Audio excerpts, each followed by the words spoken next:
All right, we're live. Good afternoon. I'm Vice Forecaster JD Rapp with you, USA Severe Weather Network, Illinois Stormwatch Vice Forecaster JD Rapp with you. We're here today to talk about the potential for severe weather today and tomorrow. And we got forecaster in from St. Louis up to towards Woodville, Illinois, Woodland, Illinois with us. So first of all, I'm gonna have you do some little talking first, and I'll talk in. So, what's your Okay. thoughts about it? Tonight, I think mainly will be a hail threat.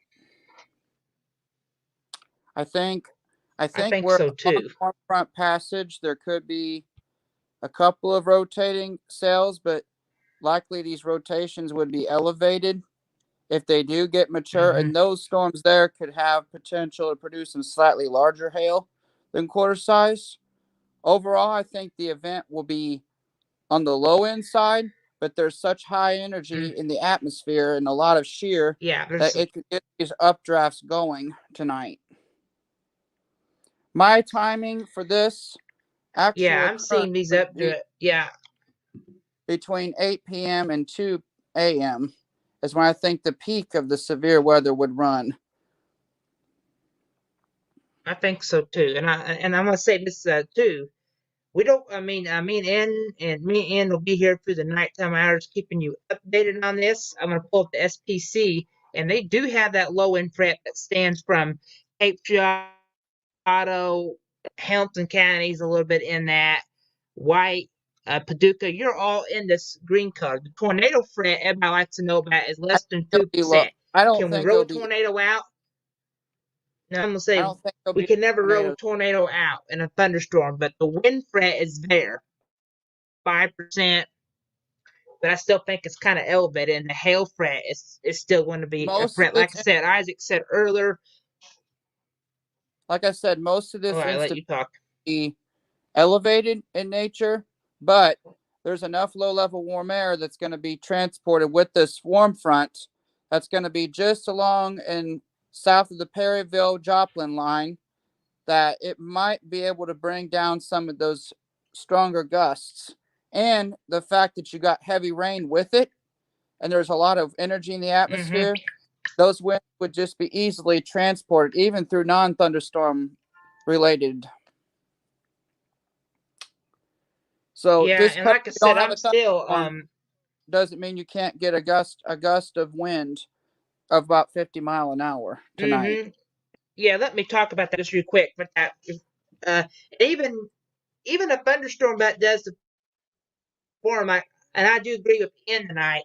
If we do see a thunderstorm, you don't even have to have a tornado to go under warning. You can still get downdraft winds will come to the surface, and that can still topple trees. So you still want to take a severe thunderstorm warning as a tornado tonight if you go under one for some gusty winds also too. So what I've been thinking the last couple hours, there's new watches in place. I won't even think we'll see a watch, but it even there's to, so explain about you quickly. What's tomorrow's thoughts? I think tomorrow there'll be a lot of undercutting with the cold front. A lot of these thunderstorms will be like Mm-hmm. along the cold front, like in a line. But I also think that Mm-hmm. without the south to northeast movement, it's going to lose this. The front will have greater ability to undercut the front. And even if a storm quickly grows up in nature in the vertical, that with that front undercutting Mm-hmm. it, it could send a downdraft Mm-hmm.